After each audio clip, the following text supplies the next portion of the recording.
Last year, Matty Murphy made comments about how Galway shouldn't have gone into Leinster. It was a mistake. I mean, what do you think Leinster has been good for Galway?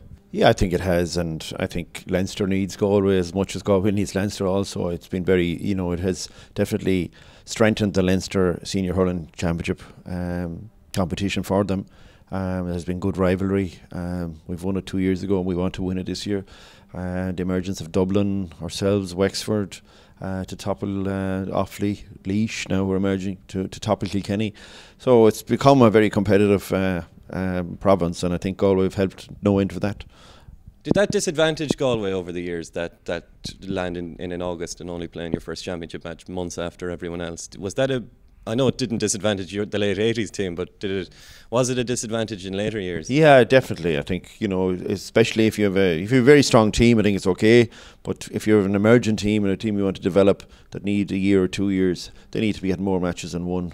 And very, Clare beat us here, say in the early 90s. So coming up here and having no match versus a team that had won a Munster or had been coming in with a strong championship record is very, very difficult. The iconic performance that you're in is the Leinster final win in 2012. I mean, where did that come out of? I mean, it was extraordinary. I think it was 2-11 to a point after half an hour. I mean, did you sense that performance was coming? Can you explain how that happened or how that came about? Well, it's supposed we would know that the level of capability of the hurling team that we have is very, very high, and it just means getting it right on the day. I think the performances last year were very good as well. Maybe Kilkenny might have been a bit off on that particular day, but if you go back to the levels that we played even last year with Kilkenny in both days and Tipperary, it was very, very little in it. So the capability is there, the skill level is there, and it was no major surprise to be honest. But we know that capability is there, and it's all about delivering on the day. There's a perception that Galway have played heavily.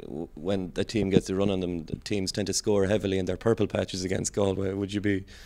Yeah, would you be aware? Yeah, I put also put some of it down to tiredness last year. It was our third game. If you play Kilkenny twice in 1 week and then face Tipperary, it's third game in 13 days. So that there's going to be elements of tiredness as well at playing at that level. But it's something we wouldn't be happy with and want to get right for sure. We found some new players last year. We had 5 debutants last year. We'll be looking for a couple of more this year, and we're looking for those as an example. Any guys that had the first championship last year to really come on from that, and that's huge for us. It's the development of players is huge. And I think there's been a huge, in 2013 we couldn't buy performance really. There's a lot of young. Why was that, do you reckon? That just happens. It happens. It happened Clare last year. It just happens from no matter how hard you try, it just doesn't spark for you. So it happens to the best of teams. But we'll be very, very confident this year. But I mean, it's all about performance really, and I suppose the level that you're playing against. Clare probably want to come back and rekindle what they produced 2 years ago. Kilkenny are the team to beat. Tipperary are always going to be, say, they're in a final where the width of a post to win it. So you have the emergence of Limerick and Cork, Munster champions. So it doesn't get any more difficult. Anthony Cunningham, thanks very much. Thank you.